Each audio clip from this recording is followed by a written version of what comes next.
नमस्कार, हमारे खास कार्यक्रम आमने सामने में आपका स्वागत है। मैं हूं महेश मेवाड़ा।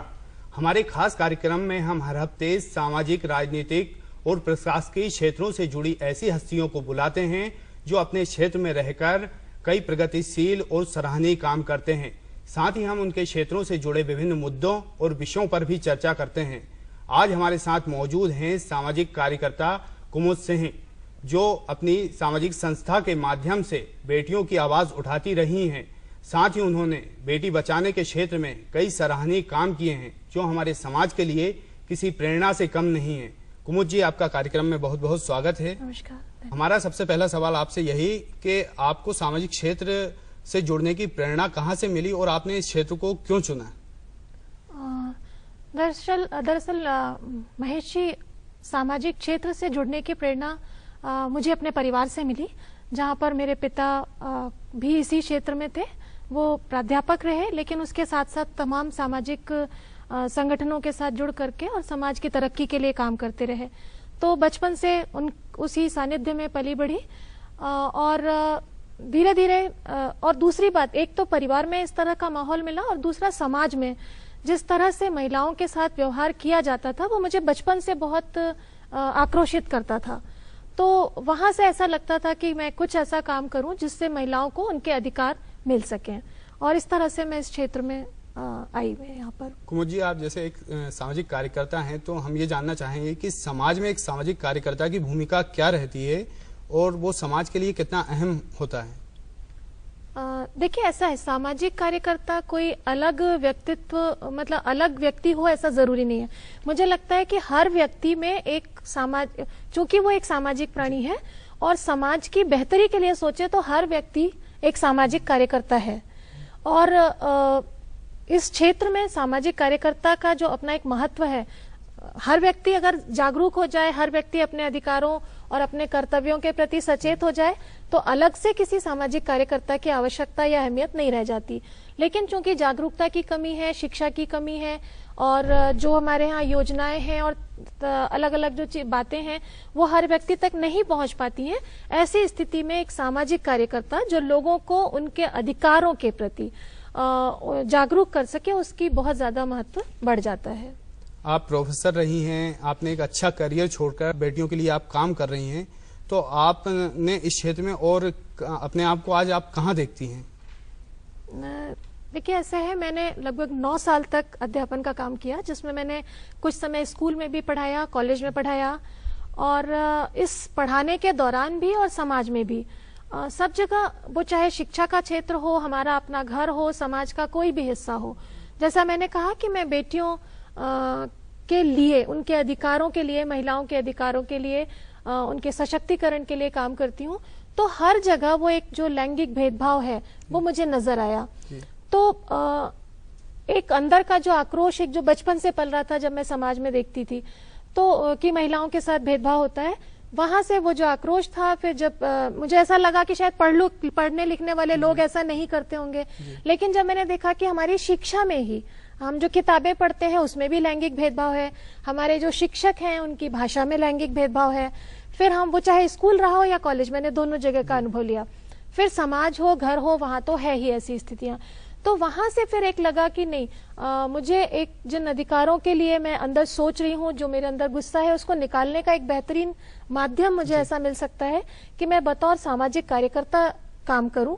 और आज अगर मैं देखूं तो मुझे जो वहां पर भी मैं ये काम करती थी, जब मैं कॉलेज में पढ़ाती थी, जब मैं स्कूल में भी, लेकिन समय और क्षेत्र दोनों की अपनी सीमाएं थी।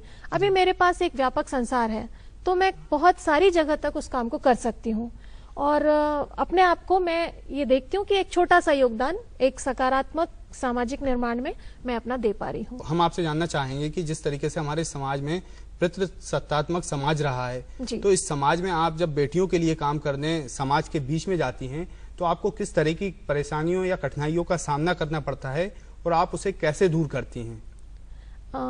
देखिए, कोई भी व्यक्ति घर से बाहर निकलकर काम करे, और खासतौर से अगर वो महिला है, तो सबसे पहले उसको परेशानी अपने घर से आती है। इस मामले में मैं बहुत सौभाग्यशाली हूँ। मैंने कहा कि बचपन से मुझे वही माहौल मिला, और मैं और मेरे जीवन साथी, हम चूंकि एक ही विचारधारा से के साथ हम साथ जुड़े तो मुझे इस तरह की किसी परेशानी का सामना तो नहीं करना पड़ा। और जब घर में हमें एक सकारात्मक सहयोग मिलता है, एक जब सहयोग मिलता है हमें, तो हम बाहर बेहतर काम कर पाते हैं, हमारी ऊर्जा बढ़ जाती है। लेकिन समाज में निश्चित तौर पर बहुत सारे छोटे छोटे से कदम हमने अपनी जिंदगी में उठाए, तब हमने बाहर बात की। जैसा मैं आपको एक उदाहरण के तौर पर बताऊं कि मैं एक अलग जाति से संबंध रखती हूँ, मेरे जीवन साथी अलग जाति से हैं, लेकिन शादी के बाद हमने ये तय किया कि मैं अपनी बचपन की पहचान है उसको कायम रखूं। तो सामाजिक दबाव इतना ज्यादा था कि मैं एक छोटा सा उदाहरण बताऊं कि मैंने पीएचडी के लिए रजिस्ट्रेशन कराया तो वहां से लेटर आ गया, मैं बैंक अकाउंट में गई तो वहां से लेटर आ गया कि आप अपना नाम ठीक करिए। या मैं कुछ जब लेख लिखा करती थी तो कुछ जो साथी मुझे जानते थे वो मेरा सरनेम बदल करके अपने आप ही उसको कर देते थे, तरीके से तो वो लिखने लगते थे। तो धीरे धीरे मुझे कहना पड़ा इस चीज को कि मैं नहीं चाहती, मैं और मेरा जीवन साथी और मैंने तय किया है कि हम ये परिवर्तन नहीं करेंगे। जब हम बराबरी की बात कर रहे हैं तो हम इस तरह का नहीं करेंगे परिवर्तन, तो प्लीज आप इस चीज को समझिए कृपया। तो इस तरह के जो विरोध रहते हैं, लोगों को ये बात जल्दी समझ नहीं आती थी, उनको लगता था कि एक महिला हावी होने की कोशिश कर रही है, तो उस तरह के मुझ पर व्यंग होते थे।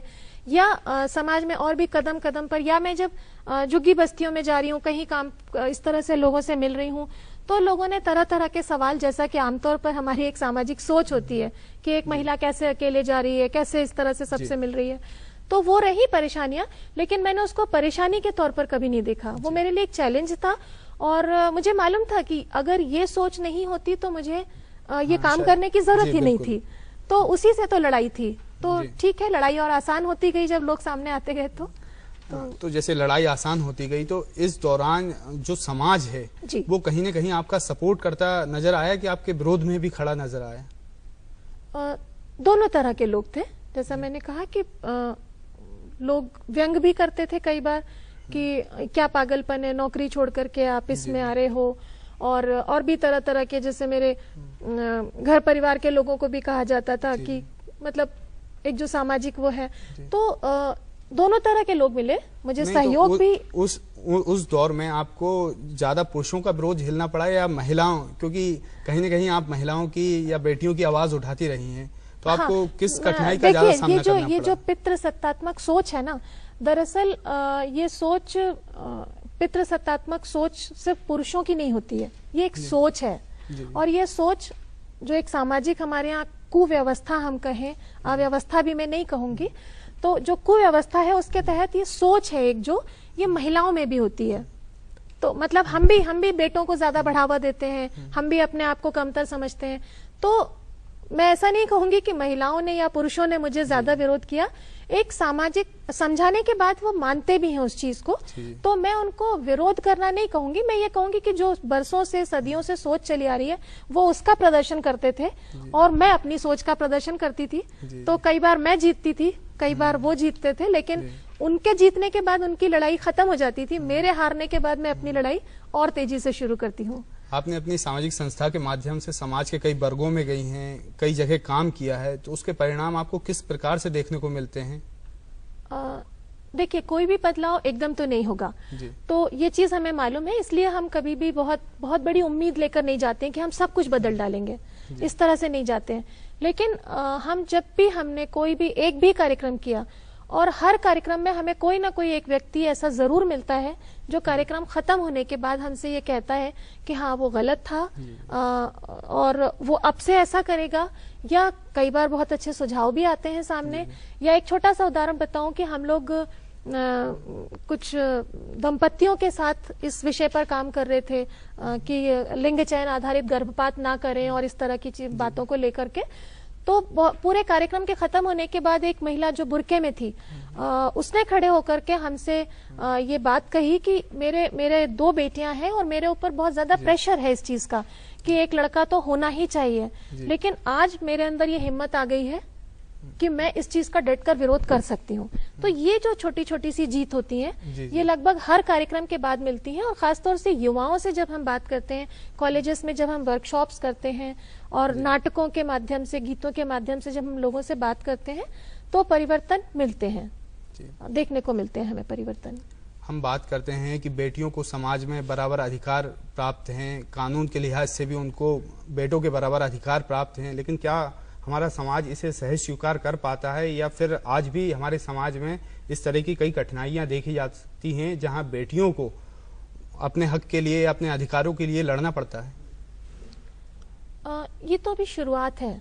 मतलब बेटियों के हक की बात पिछले कुछ सालों से शुरू हुई ऐसा तो नहीं कहूंगी, सदियों से कुछ ना कुछ महिलाएं इस बात को उठाती रही हैं, लेकिन अब हमारे पास माध्यम बहुत सारे हैं, हमारे पास इलेक्ट्रॉनिक आपके ये माध्यम है, दूरदर्शन है, तो हम इस तरह से चर्चाओं में हम जितनी बात करेंगे, और ये एक मानसिकता जब तक हमारी खत्म नहीं होगी तब तक हम कितने भी कानून बना दें, कितने भी अधिकार किताबों में लिख दें, क्योंकि अधिकार आज से नहीं लिखे जा रहे हैं। किताबों में हमारे यहाँ तो सदियों से हम बेटी को बहुत महत्वपूर्ण बताते आ रहे हैं, फिर ऐसा क्या हुआ कि हम बेटी को ही कोख में मारने लगे। तो दरअसल जब तक हम जागरूक नहीं होंगे, हम बहुत अच्छे कानून बना दें, हम बहुत अच्छी बातें लिख दें, लेकिन मुझे नहीं लगता कि वो भी जरूरी है।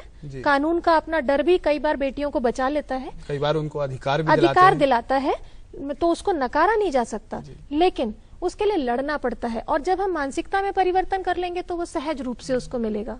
तो हमारा समाज क्या इस चीज को स्वीकार कर रहा है कि नहीं, बेटियां आज बेटों से आगे हैं या उनसे बढ़कर हैं? समाज स्वीकार कर रहा है, कई जगह पर दिख रहा है हमको, सकारात्मक परिवर्तन भी है। और सबसे पहले तो हम इस वाक्य से भी परहेज करना चाहिए हमें कि बेटियां बेटों से आगे हैं, या कई बार हम बात करते समय ये कहते हैं कि बेटियां बेटों से बेहतर होती हैं। मुझे लगता है कि हमको बात बराबरी की करनी है, हमको किसी को आगे, इससे ये हमें दिखने लगता है। कई बार एक छोटे से बच्चे ने एक बार मुझसे सवाल भी किया था कि आप बेटियों के लिए काम करती हैं, हमारे लिए उनको आगे बढ़ाती हैं, हमारे लिए कब काम करेंगी? तो बात बहुत सामान्य सा था सवाल, लेकिन वाकई कि हम किसी को ऊंचा दिखाने का काम नहीं कर रहे हैं, हम किसी को आगे ले जाने का काम नहीं कर रहे हैं, हम सिर्फ साथ चलने की बात कर रहे हैं। तो बेटे और बेटी दोनों समान रूप से आगे बढ़े, ये एक सपना है हमारा और पूरा भी होगा। लिंग चयन आधारित गर्भपात के मामले सामने आते हैं, उसको लिए कठोर कानून भी बने हुए हैं, लेकिन समाज में अक्सर ऐसे मामले सामने आते रहते हैं जी। और ये ऐसा नहीं कि शिक्षित वर्ग में भी ऐसे मामले सामने आए हैं, तो ये कहीं ना कहीं किस मानसिकता की ओर हमें इशारा करते हैं? दरअसल देखिए, बाजार एक जिस तरह से भूमंडलीकरण बढ़ा, बाजार, तो पहले क्या होता था, बच्चे जितने हो रहे हैं होते जा रहे हैं, लड़की को हक मिल रहा है या नहीं मिल रहा है वो एक अलग मुद्दा होता था। उस मानसिकता से पाला जाता था कि पराई है, लेकिन कम से कम उसको जन्म लेने का अधिकार तो मिलता था। और गर्भ में तो नहीं मारते थे जन्म लेने के बाद, लेकिन कुछ एक क्षेत्र थे जहां हम सुनते हैं किससे कि बेटी को जन्म लेने के बाद उसको खत्म कर दिया जाता था। लेकिन अब लोग परिवार सीमित करने के नाम पर कहते हैं हमें परिवार सीमित रखना है, इसलिए हम इस तरह से गर्भपात करा लेते हैं, लिंग चयन करा के, क्योंकि हमें एक बेटा और एक बेटी ही चाहिए, तभी हमारा परिवार पूरा होगा। तो वही बात बार बार आती है कि ये जो हमारी मानसिकता है, इसमें जब तक हम संतान को संतान के रूप में नहीं देखेंगे, बिल्कुल वो लड़का है, अगर हमारे 2 बेटे हैं जी, अगर हमारा पहला बच्चा बेटा है तो हम दूसरा बच्चा बेटा होने पर, पता चलने पर कभी उसको खत्म नहीं करेंगे जी, बिल्कुल, क्योंकि हमारे मन में उसके लिए एक अपराध का भाव आ जाता है, बेटे को खत्म करना। तो दरअसल मानसिकता का प्रश्न है ये, और पढ़े लिखे लोगों में लिंग चयन आधारित गर्भपात बहुत ज्यादा होते हैं। ये तो हमारे आंकड़े भी बताते हैं कि ये अशिक्षित लोगों की तुलना में पढ़े लिखे लोग ज्यादा करते हैं, कि वो एक बच्चे के बाद लिंग चयन करके और फिर उसको गर्भपात करते हैं। तो इसका, बल्कि अगर हम आदिवासी क्षेत्रों में चले जाएं तो हमें वहां पर लड़कियों के, महिलाओं के अधिकार भी दिखते हैं कई बार, और ये मारने जैसी कोई बात वहां पर होती भी नहीं है। तो इस पर भी हमें विचार करना चाहिए कि कैसे हम इसको ठीक कर सकते हैं। तो बेटियों के लेके कई संस्थाएं भी काम करती हैं, सरकार हो चाहे केंद्र सरकार हो, राज्य सरकारें हो, कई योजनाएं बनाती हैं, कई योजनाएं संचालित हो रही हैं, उनका ग्राउंड पे भी कई जगह काम दिखता है, लेकिन फिर भी कहीं न कहीं समाज के हर वर्ग तक शायद जागरूकता की इसे कमी कहेंगे, या ये चीजें नहीं पहुंच पा रही हैं। तो इसके लिए आप किन चीजों को जिम्मेदार मानती हैं? देखिए, ये एक पूरी एक मानसिकता के साथ लड़ाई है। तो इसमें हमें हमारे विरोधी जो है वो, मतलब जो मानसिकता है हमारी विरोधी के रूप में, वो हमें दिखती नहीं है, हम सिर्फ उसको सुन सकते हैं, उससे होने वाले नुकसान देख सकते हैं। तो बहुत सारे लोगों को काम करने की जरूरत है, काम हो रहे हैं अलग अलग जगह, सरकारी योजनाएं भी हैं।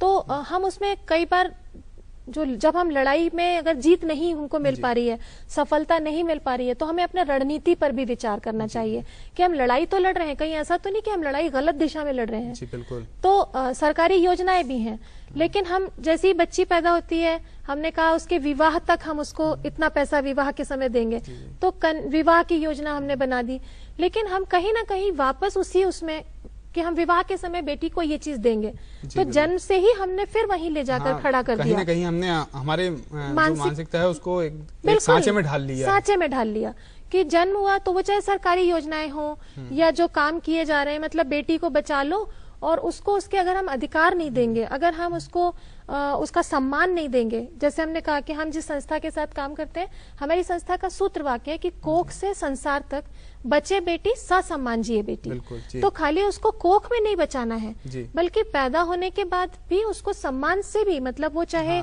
बिल्कुल पैदा हुई बच्ची हो या एक लंबे उम्र वाली महिला हो, जी बिल्कुल, तो हर एक को सम्मान के साथ जीने का अवसर मिलना चाहिए। और अगर हम जिस दिन से इस मानसिकता में जीने लगेंगे, मुझे लगता है, मतलब मेरा विश्वास है कि महिलाओं के प्रति होने वाले अपराध बहुत ज्यादा कम हो जाएंगे, बहुत ज्यादा कम हो जाएंगे। जाहिर है सामाजिक क्षेत्र में काम करने के लिए समय तो खर्च होता ही है, उसके साथ साथ पैसों भी खर्च होते हैं, तो इन सब चीजों को आप किस तरीके से मैनेज कर पाती हैं?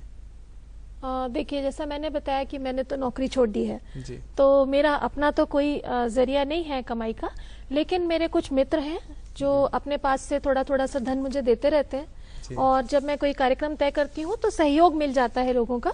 और पिछले 10 सालों से हम लोग इस तरह से काम कर रहे हैं कि साथियों का सहयोग मिलता है, और कोई भी आप इस तरह का आंदोलन लेकर चलें तो मुझे नहीं लगता कि पैसा एक बहुत बड़ी जरूरत होती है, लेकिन पैसे की कमी रुकावट नहीं बनी आज तक मेरे काम में। कुमुद जी, जैसे आपने बताया कि पैसे की कमी रुकावट नहीं बनी, तो समाज में जब आप जाती हैं तो क्या इसके लिए कोई कार्यक्रम आयोजित किया जाता है कि यहाँ जहाँ भी आप पहुँचती हैं वहाँ समाज के कुछ लोगों को इकट्ठा करके या उनको जागरूक करने के आपके कार्य प्रणाली किस तरीके से रहती है? देखिए, हम लोग अलग अलग स्तर पर काम करते हैं। जब हमें कोई सहयोग मिल जाता है तो हम बहुत व्यवस्थित कार्यक्रम और तयशुदा कार्यक्रम करके फिर उसको उस तरह से करते हैं कैसे हम ज्यादा लोगों तक पहुंच सकते हैं, लेकिन हम हर वक्त उसका इंतजार नहीं करते।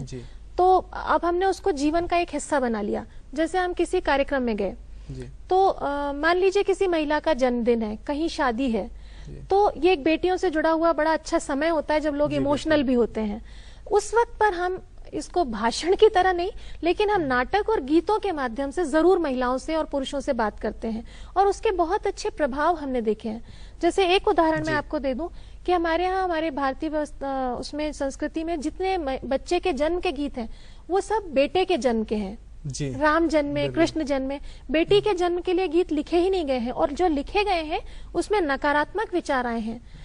जैसे एक लोकगीत मैंने सुना जिसमें था कि भाभी मैं कैसे अपना दुख छुपाऊं तुमसे, कि बेटी सुन के बाबा के हाथ की लाठी छूट गई। तो इस तरह के गीत बने हुए हैं। तो हमने ये काम किया कि कहीं समाज की नेगेटिविटी तो हमने एक सकारात्मक लोकगीत लिखे कि बेटी के जन्म पर इस तरह का वातावरण हो, ऐसे लोकगीत लिखे। तो अब हम जब इस तरह के, तो हमने पैसों की जो कमी है उसको हम ऐसे दूर कर लेते हैं कि अगर हम अपने व्यक्तिगत कामों से भी कहीं जा रहे हैं तो हम वहां पर जागरूकता के लिए कार्यक्रम कर लेते हैं। अगर हम अपने गांव जा रहे हैं तो हम वहां की बेटियों के साथ, वहां के लोगों के साथ कैसे जुड़ सकते हैं, हम उस तरह से काम करते हैं। समाज में कई सामाजिक संस्थाएं काम करती हैं, उनके साथ सामाजिक कार्यकर्ता भी जुड़े रहते हैं, लेकिन आज हमने देखा है कि सामाजिक कार्यकर्ताओं को भी शक की निगाह से देखा जाता है।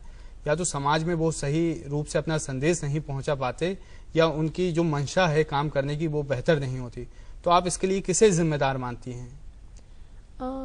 भ्रष्टाचार। क्योंकि आज ऐसा कौन सा वर्ग है जिसे हम शक की नजर से नहीं देखते जी। आप टीचर्स देख लीजिए, आप डॉक्टर्स देख लीजिए, आप हमारे राजनीतिज्ञ देख लीजिए, आप किसी को भी उठाकर देख लीजिए, हर जगह हम शक पहले करते हैं, क्योंकि इतना ज्यादा भ्रष्टाचार बढ़ चुका है। और तो सामाजिक कार्यकर्ता का जो क्षेत्र है वो भी अछूता नहीं है उससे, क्योंकि सब इसी जमीन पर सब पले बढ़े हैं। तो निश्चित तौर पर यहाँ पर भी कुछ गड़बड़ी होगी, मैं इस बात से इनकार नहीं करती। तो शक की नजर से हम चूंकि सबको देख रहे हैं, समाज का एक हिस्सा हम भी हैं, तो हम अब इसमें सिर्फ हमको करना ये है कि हम किसी की बातों पर आंख बंद करके भरोसा ना करें।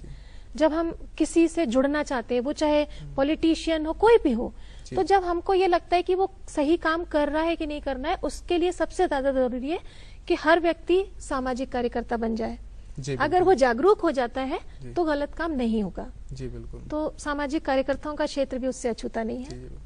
जिस तरीके से बेटी बचाने या बेटी पढ़ाने के लिए सरकारें काफी फोकस किए हुए हैं इन क्षेत्रों में, तो कहीं न कहीं इससे हमारे जो समाज में जो शिक्षा का स्तर है वो बढ़ रहा है, और कहीं न कहीं क्या बेटियों का इनको सीधा लाभ मिल पा रहा है? देखिए, शिक्षा का स्तर मतलब शिक्षित लोग ज्यादा होते जा रहे हैं, डिग्रीधारी लोग बहुत ज्यादा होते जा रहे हैं, बेटियों को लोग पढ़ाने लिखे लगे हैं, ये एक बहुत अच्छी बात है। लेकिन मैंने कहा कि डिग्री वाली पढ़ाई एक बिल्कुल अलग चीज है और जागरूक होना एक बिल्कुल अलग चीज है, क्योंकि हमारी पूरी पढ़ाई के दौरान, जैसा मैंने कहा कि शिक्षा के क्षेत्र में हमारी पुस्तकों में भी कई बार लिंग भेद मिलता है। जी बिल्कुल। वहां पर भी तो हम जब तक उस बदलाव की बात नहीं करेंगे शिक्षा में भी, तब तक हम ये शिक्षा भी बेहद जरूरी है। लेकिन अगर इसके साथ में अगर हम उनको जागरूक भी करते चलें, अगर हम बराबरी की बात भी करते चलें, और सिर्फ इस लिंग भेद की बात नहीं है, हम समाज के जितने भी हमारे मुद्दे हैं हम उन सब की जानकारियां भी उनको शुरू से देते रहें, तब जाकर बदलाव आएगा, ऐसा मुझे लगता है। कुमुद जी, आपकी सामाजिक संस्था का ध्येय वाक्य है बेटी बचाओ धरती बचाओ, तो इसके पीछे आपकी क्या सोच रही है? देखिए, बहुत सारे मुद्दे हैं। जब हम कहते हैं कि ये बचाओ, ऐसा बचाओ, पेड़ बचाओ, ये करो, जल बचाओ, मुझे लगता है कि जल, पेड़, ये सब आपके जीवन से हर पल जुड़े हैं, लेकिन हमसे सीधे हमको दिखते नहीं है जुड़े हुए। लेकिन बेटी तो हमको सीधे दिखती भी है हमसे जुड़ी हुई।